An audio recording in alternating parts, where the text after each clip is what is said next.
A new notice on the quest board. A band of musicians have disappeared after a long night regaling the Crimson Keep with their drinking songs, whether they wanted to be regaled or not.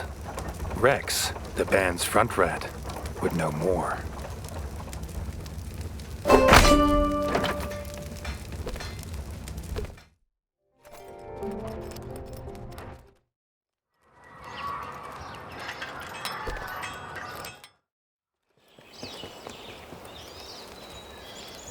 Rex the Bard looked nervous. He'd found the crypt gates open. No amount of fermented bug juice would see him go in, but his bandmates were not always so wise. The young king didn't hesitate.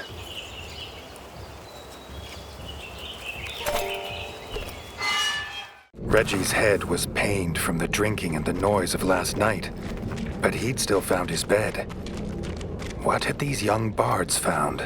Several empty bug brew bottles littered the floor, a sure sign of bards. Reggie was getting closer.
Amy had taken refuge by an old statue and was getting some much-needed shut-eye.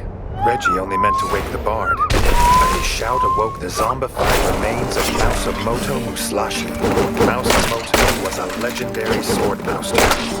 Reggie hoped to get one more lesson before putting him to rest.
Mausamoto when he was alive, but now his dual blades had fallen silent forever. Reggie directed Amy to the Crimson Keep, glad to have found her safe.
suppose Amy wasn't the only bard who hadn't reappeared. Rex still needed help.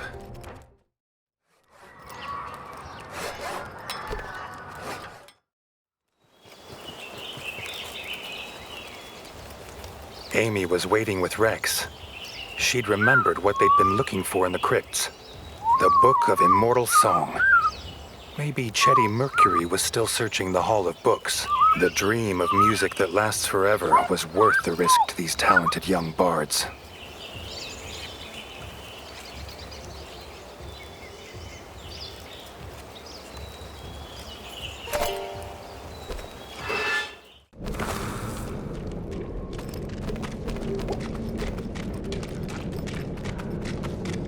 Pages from music books littered the ground, perhaps dropped in a hurry. Chetty must be near. But what had made this brave bard run?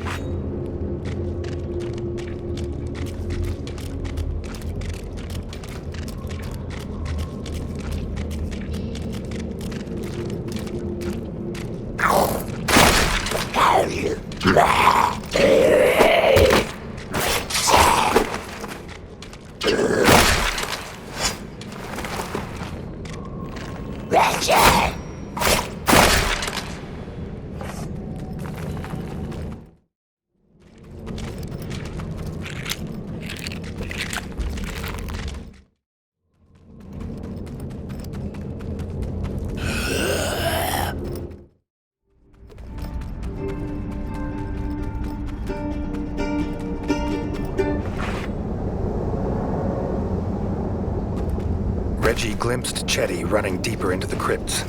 Something had scared him. Something lurking in the shadows.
Reggie caught up with the lost musician, but Chetty wasn't leaving without the Book of Immortal Song.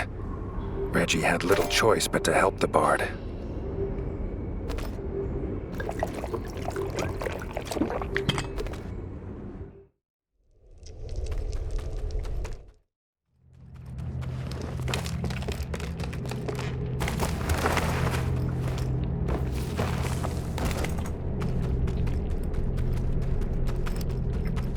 As soon as Reggie set paw in the Hall of Books, he knew something was wrong. Something in the shadows, quieter than a mouse. It was Fang Bu, an infamous warlord known for his brutality with a halberd.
Fang Boo finally laid to rest, Chetty scooped up pages of the Book of Immortal Song.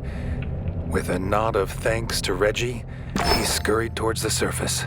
After all they'd been through, Reggie hoped the young bards gave a historic performance.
More bards went missing, the Crimson Keep would fall silent. Reggie needed to speak to Rex and the other bards.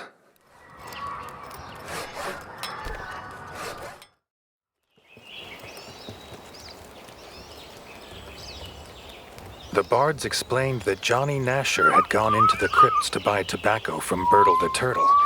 There'd been no sign or sight of either of them since.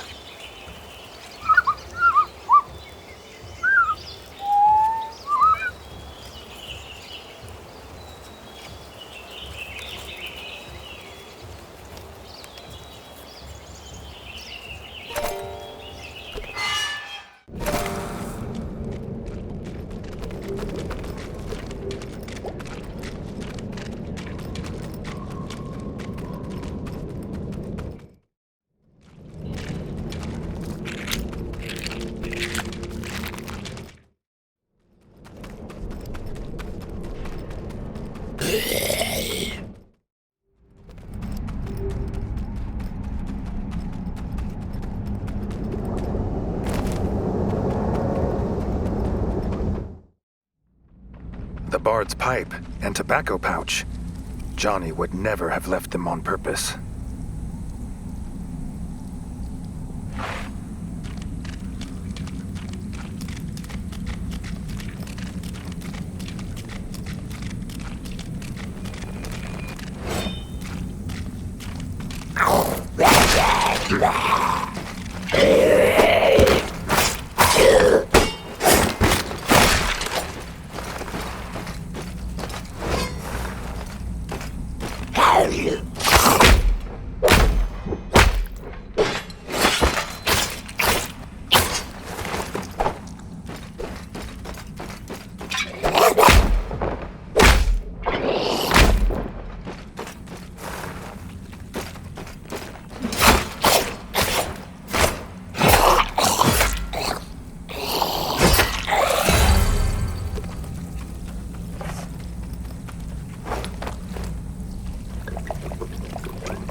As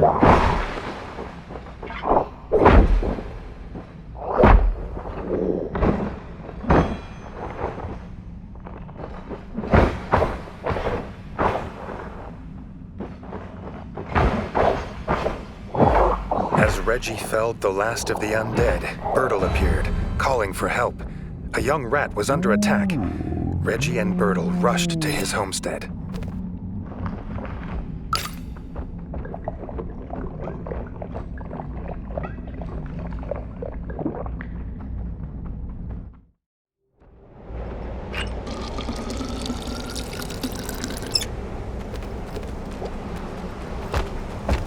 Not a horde, but Crocus Khan.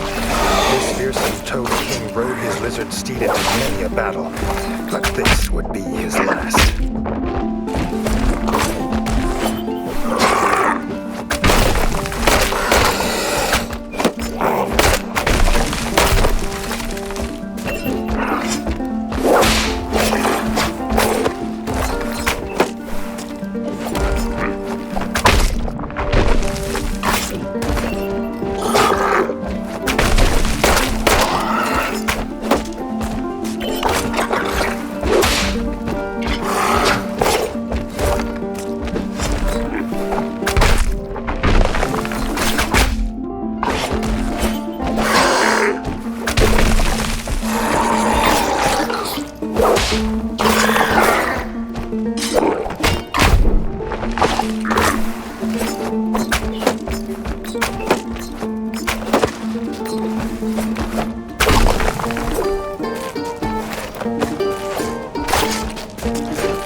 It's rumored that 1 in 8 frogs can trace their lineage to the great Crocus. But this old toad would sire no more. With Crocus defeated, Johnny and Bertle thanked Reggie for his help. Reggie hoped in the future they would find safer and less pungent places to trade.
Asked the king to meet the bards in the cellar. he had a grand vision for the Crimson Keep's dark storeroom.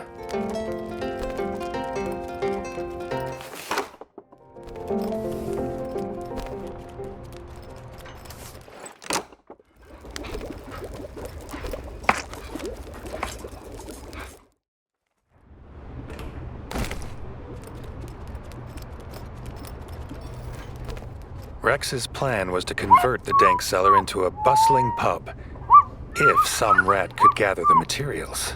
Reggie was happy to find what they needed, if for no other reason than it may stop so many bards disappearing into the crypts.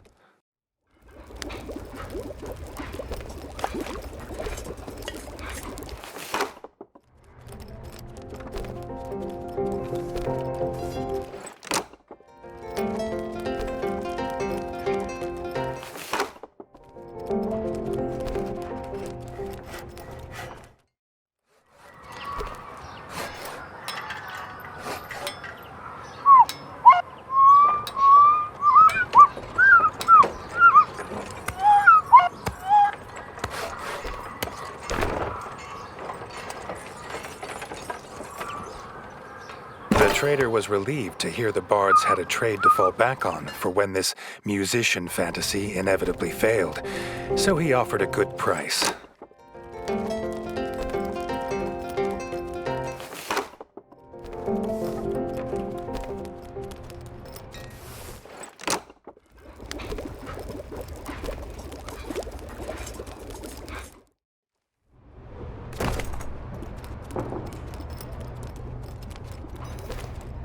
Having the necessary materials, Reggie handed them over to Rex and the bards. Reggie wondered if they had even a basic understanding of construction.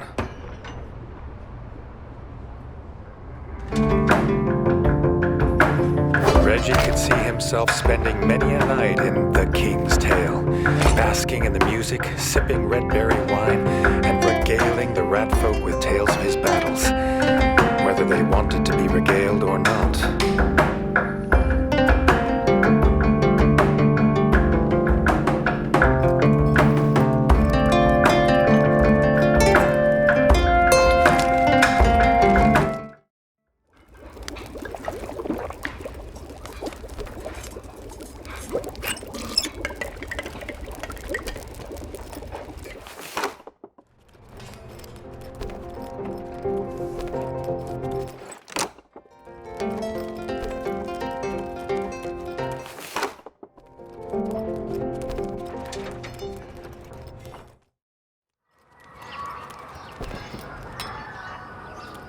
The Crimson Keep was playing host to the traveling squirrel folk on their annual pilgrimage to the Bright Fir.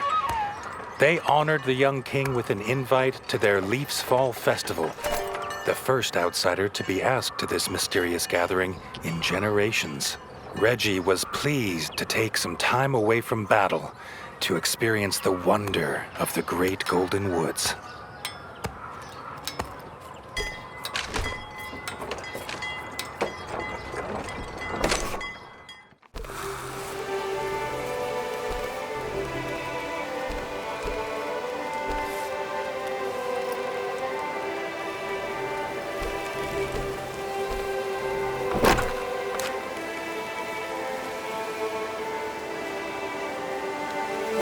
Reggie had dealt with the Grub Queen, nothing had disturbed the miners.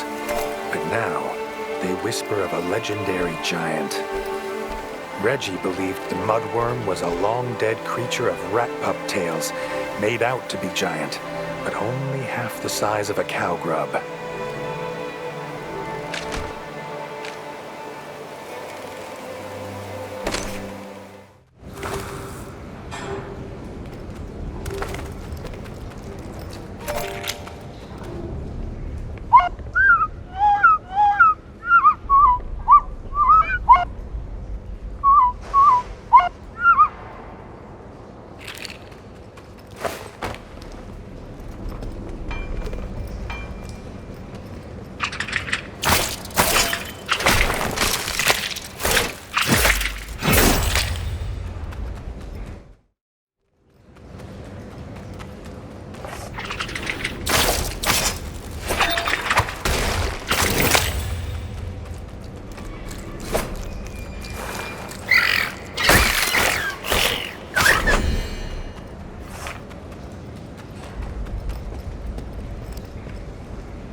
Reggie was wrong. These mudworms could have eaten the cow grub and still have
extinct monster guts was not how Reggie expected today to go. Still, the head of a legendary mudworm to adorn his royal bedchamber would be no small reward.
The Grub King had been sighted in the mines, no doubt in search of his queen.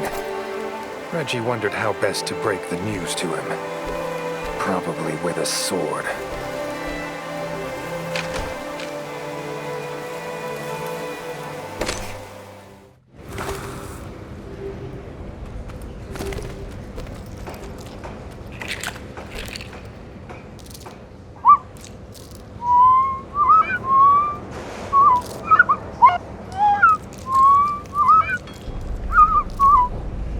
The miners were evacuated on hearing the roars of the Grub King. Reggie wondered if it already knew.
size made it hard to miss. The beast was heading deeper into the mines, to his queen's lair.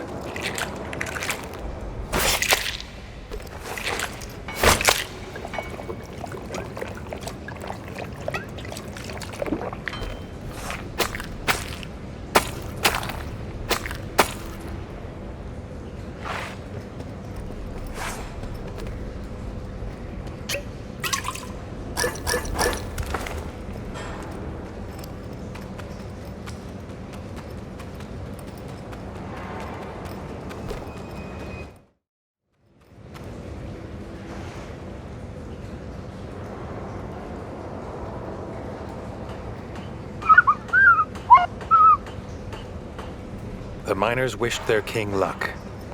Reggie had to get to the bottom of the mines before the Grub King finds the Queen's lair, and whatever might be left of her.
Moles in the tunnels were not what Reggie expected to find here.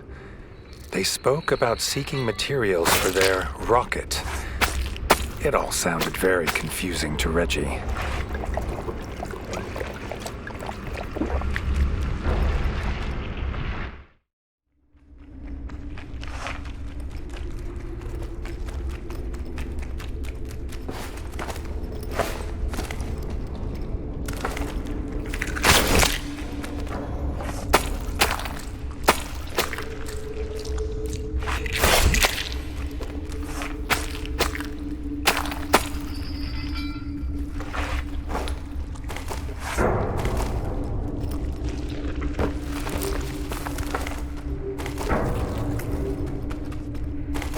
Reggie was shocked to find another mole, all alone in the mines.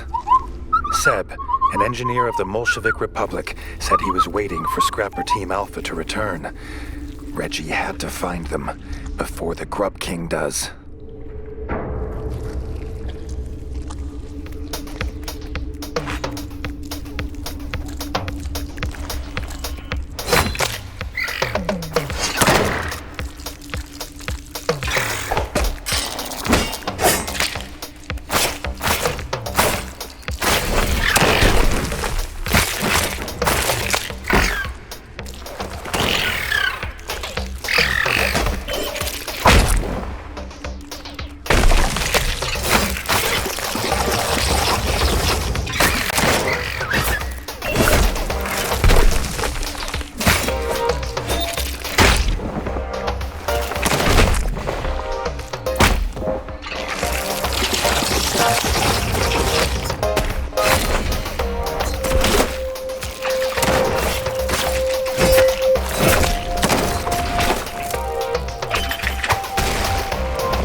Seb led them to the scrappers' location. They had been harvesting materials from the corpse of the Grub Queen. If the Grub King saw them... Oh, too late. The Grub King had returned for the culprits and found Reggie and Seb.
The Scrapper team thanked Reggie for saving their lives, but were even more grateful to have a fresh corpse to butcher.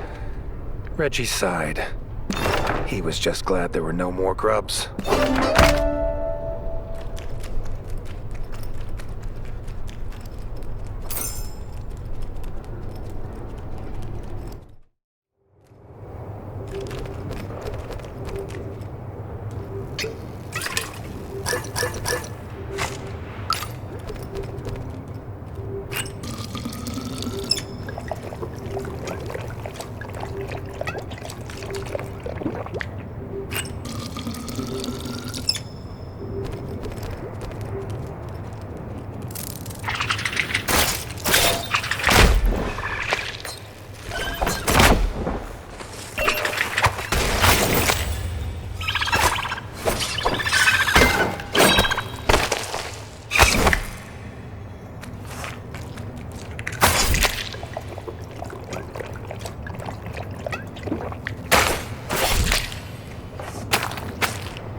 The village elder has heard worrying news.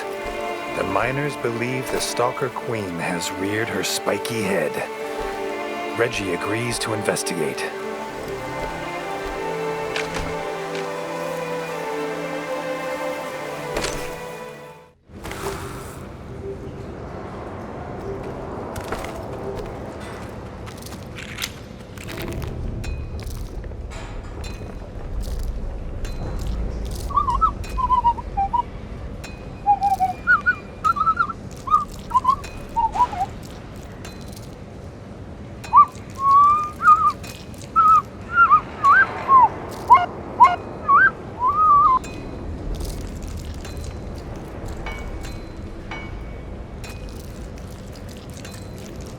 Reggie first arrived at the mine, he found a rat miner arguing with Seb the engineer. The mole wanted to head down into the mines to fix the tram, but the rat refused to let him enter for fear of the Stalker Queen. Reggie told the miner he would personally take Seb to the tram to repair it. Traversing the mine was hard work. The Stalker Queen had been busy. Her offspring spread to every corner. Seb was not used to this much fighting, and was glad to have Reggie by his side.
Fighting next to Seb brought back bittersweet memories for Reggie. He was determined Seb would not suffer the same fate as his old friend.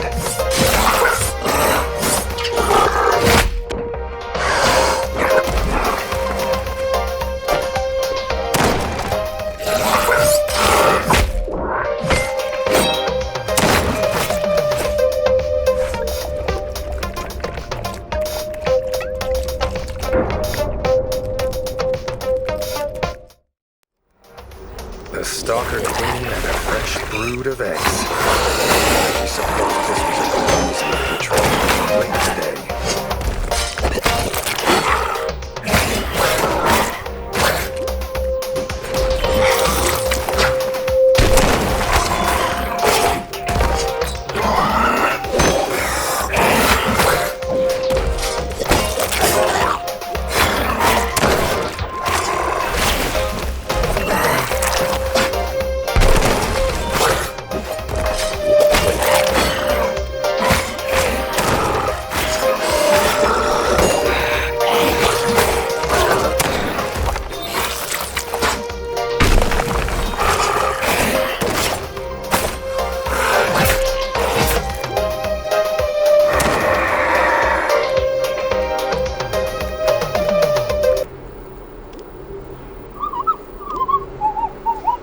Together, Rat and Mole felled the Stalker Queen. Seb swore to get the tram working again single-pawed, in thanks for Reggie's help. Reggie was just happy to have made a new mole friend.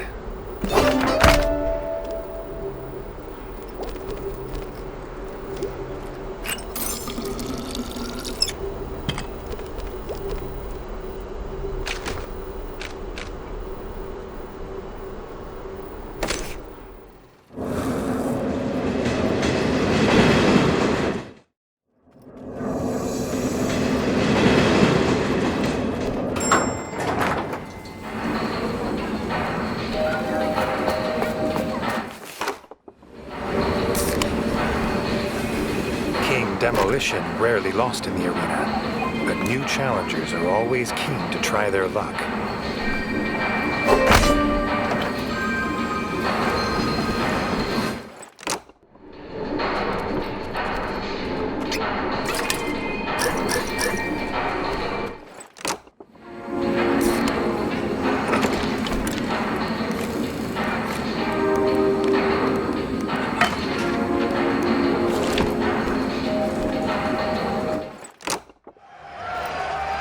Mohammed Moli made a name for himself with his swift feet and swifter paws. But Reggie could roll like a hedgehog and pounce like a bat.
This swift-pawed champion was as light-footed as any dancer of the Bolshevik ballet, but not nimble enough to overcome King Demolition.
Reggie's renown in the arena brought challengers from every corner of the known ratdom. From the cold rivers of the north came the brutal Billy Von Dam.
Beaver's bite wasn't enough to stop King Demolition. Reggie wondered if he'd gained any fans among the beaver folk.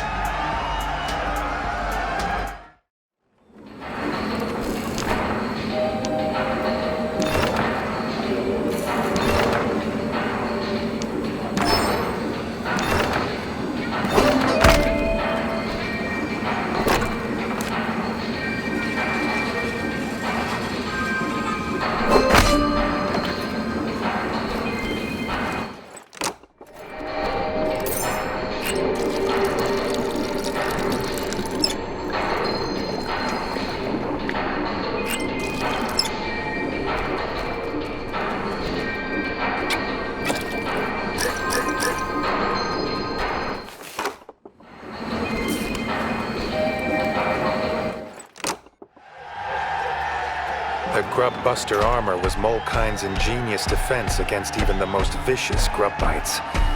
Reggie wondered how it would stand up to his sword.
plate armor of the Grub-Buster suit didn't stand a chance against King Demolition and his trusty sword. Reggie wondered if the moles would make him a Frog-Buster suit.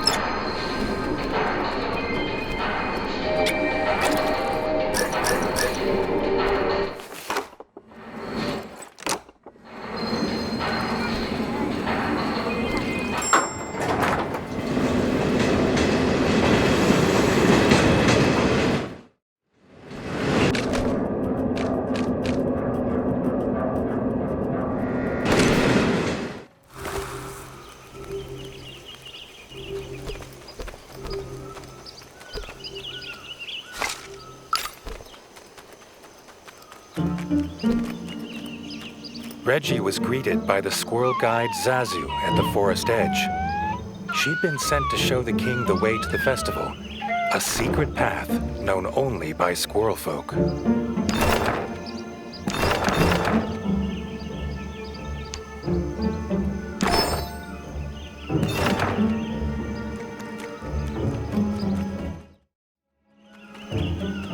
The forest was not at all what the young king expected.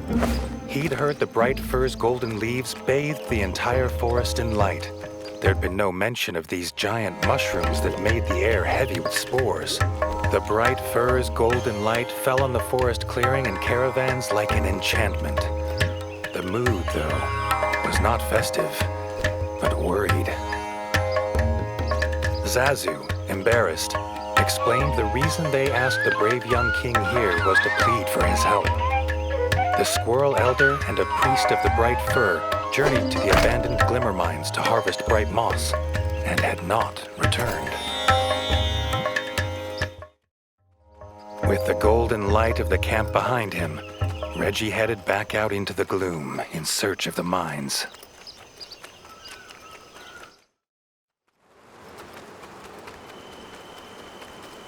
Signs were not promising. Outside the glimmer mines were vicious beetles.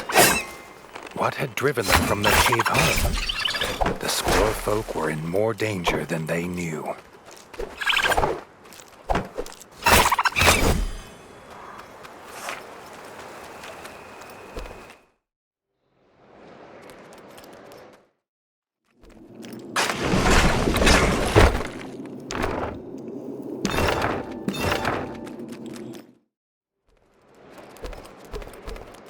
The squirrel elder's walking cane lying abandoned.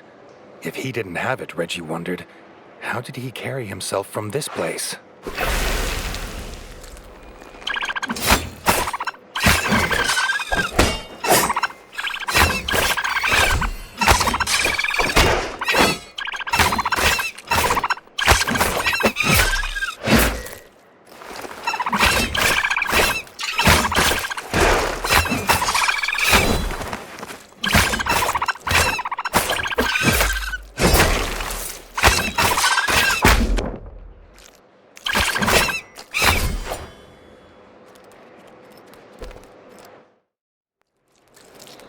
The rocks of the glimmer mines glowed with a blue light unlike anything Reggie had ever seen.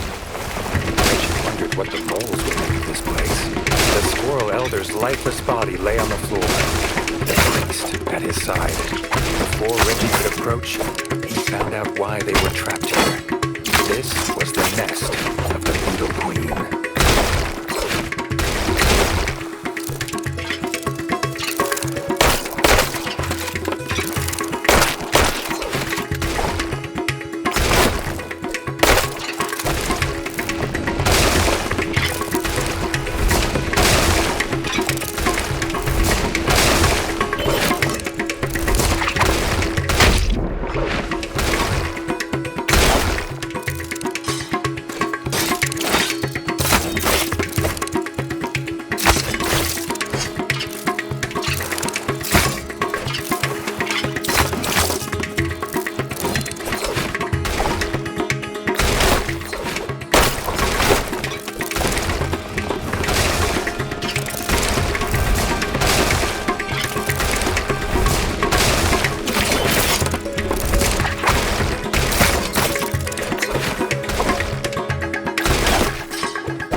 glimmering grave, Reggie approached the still body of the Squirrel Elder. The Squirrel Elder rose with a yelp. He'd been entranced from the ritual smoking of extra potent bright moss. Unaware, he almost became the Beetle Queen's snack. Thanking Reggie for the rescue, they headed back to begin the festival.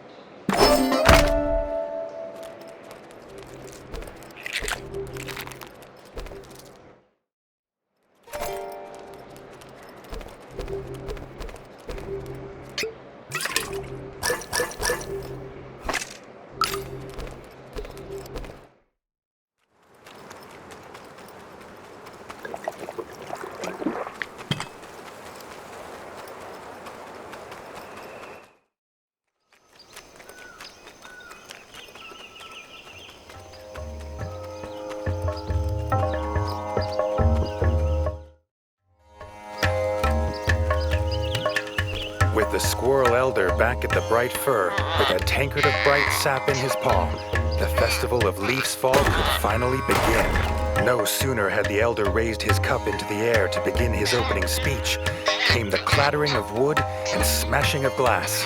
To everyone's horror, a drunken squirrel had knocked over the table with the bright sap. The festival of Leaf's Fall could not continue without the rare and sacred drink. The Squirrel Elder turned to Reggie, asking if the brave young king would again save their festival and venture into the shrine of the tapped root to collect more bright sap.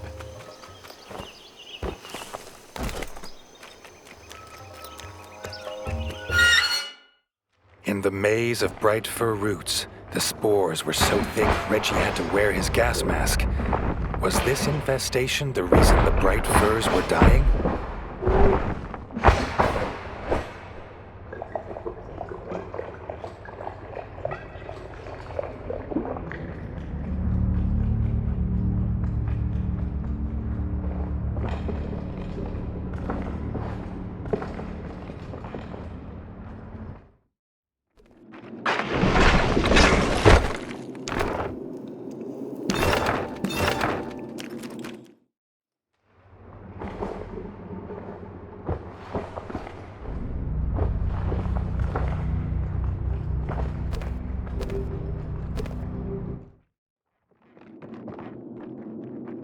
The shrine of the tapped root stood before him, but the root looked damaged. Before Reggie could wonder what had done this, he got his answer. A root worm, loaded and enraged by bright sap.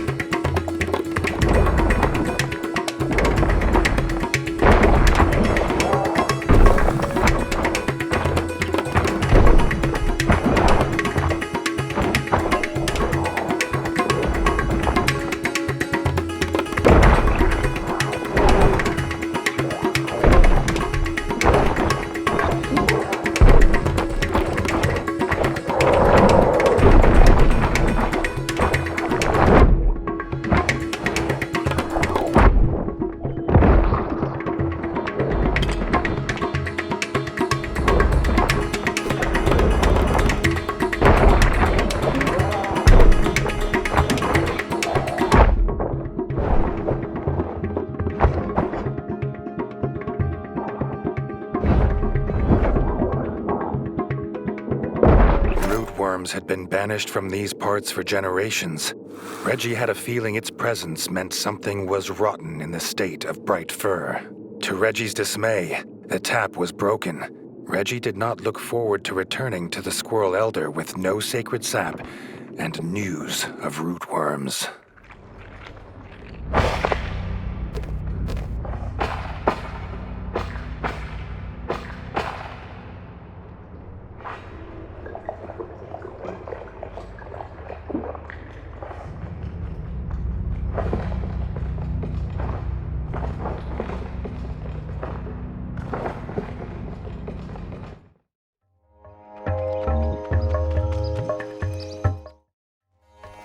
This market stall sells all sorts of quality goods.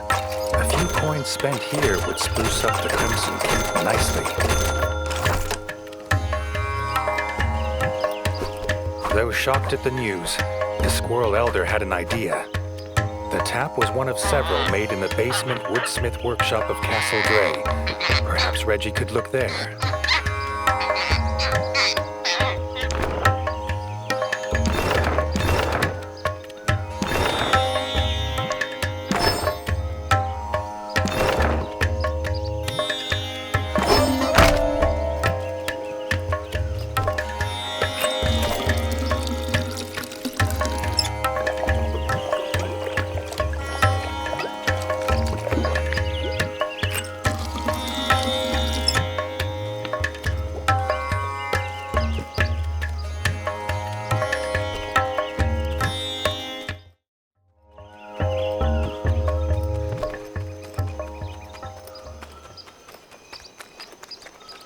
Approaching the ruins of Castle Dray, Reggie's whiskers twitched at the familiar stench on the breeze.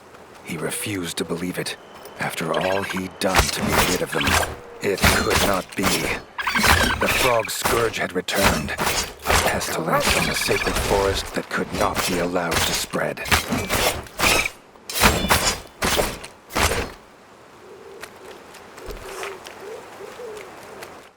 A slapping of webbed feet from the basement. More pond filth waited below, and would soon feel his blade.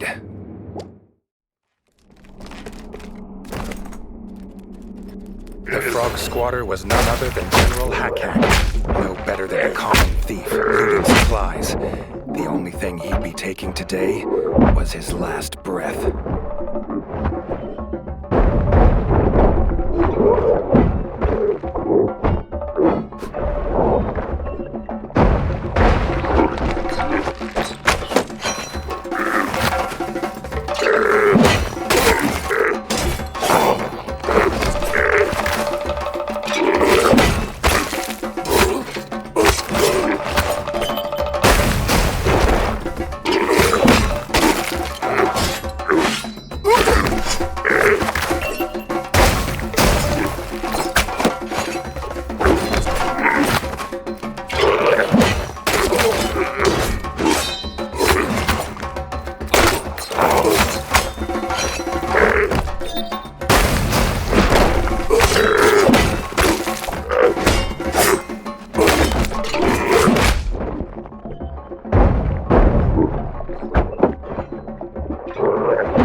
The satisfaction of the frog general dead at his paws, Reggie found the replacement tap. The squirrels would have their sacred sap.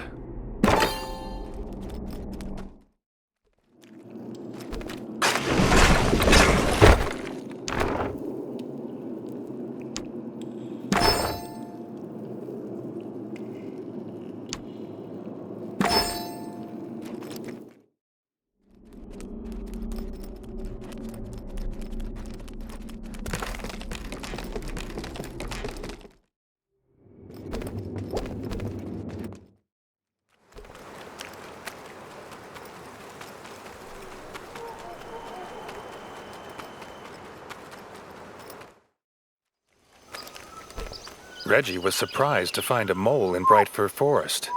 The mole was embarrassed. He'd got lost going from Station C-19 to Station 24/7.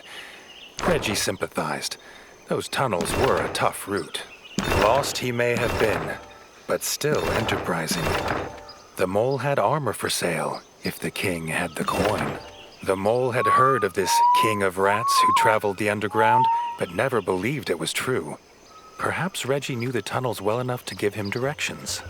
The king barely noticed the journey back to the Bright Fir, dwelling as he was on the return of frog spawn to the ratdom. Where there's a general, an army must be close by.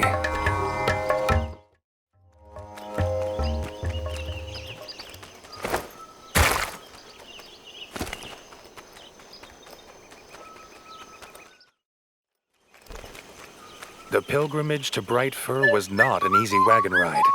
This family's wagon wheel broke in the mud. They offered a reward if Reggie could find them a replacement.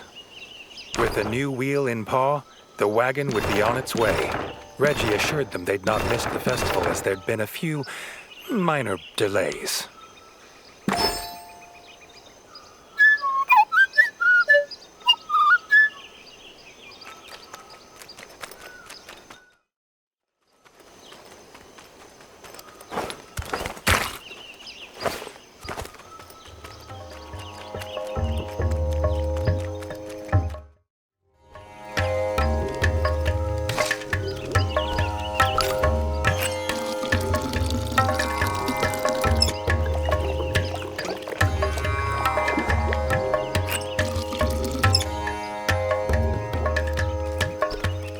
Reggie handed over the tap, but wished he could spare the old squirrel the pain of hearing frogs were in Castle Dray. The squirrel elder could not allow the festival to continue, knowing pond scum squatted in their ancestral home. Reggie did not need to be asked. He knew what needed to be done. Reggie could not believe the frogs had returned after all he had done to be rid of them. Pond scum never learn.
As Reggie made his way towards the ruins of Castle Dray, the stench of pond scum once again drifted in on the cool breeze. The familiar scent made him wonder why the frogs had suddenly reappeared in the ratdom. He'd heard tales of the great Castle Dray from his father's Whiskers, but it was hard to believe this mushroom-pocked ruin was ever that once proud place. The evil frog spawn had been looting. These frogs believed they could make the central tower a new base, but Reggie would show just how wrong they were.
The central tower. Whoever was collecting all these supplies would surely be at the top.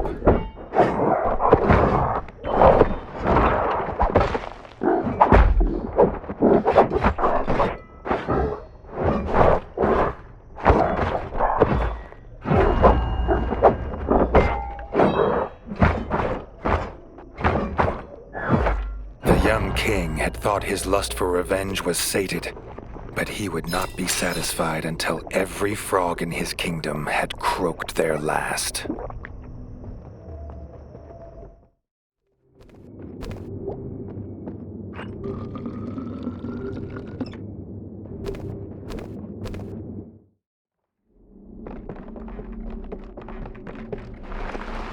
A strange crunch beneath his paws.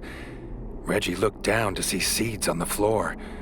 Jars of golden bright fir seeds were all around, enough to plant 100 forests. He wondered if the squirrel elder knew they were here.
Seems he wasn't the only one here for vengeance. Shield Maiden Yellowtongue was waiting, screaming the name of her fallen brother, War Chief Greenwort.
Echoes of her last croak, Castle Dre was returned to peace. There was a shrine in the room, carved figures of Reggie and his enemies in Bright Fir Forest. The frogs had planned it all to lure him here.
squirrels at the Bright Fir rejoiced to hear Castle Dre was back to its somber state of peace once more.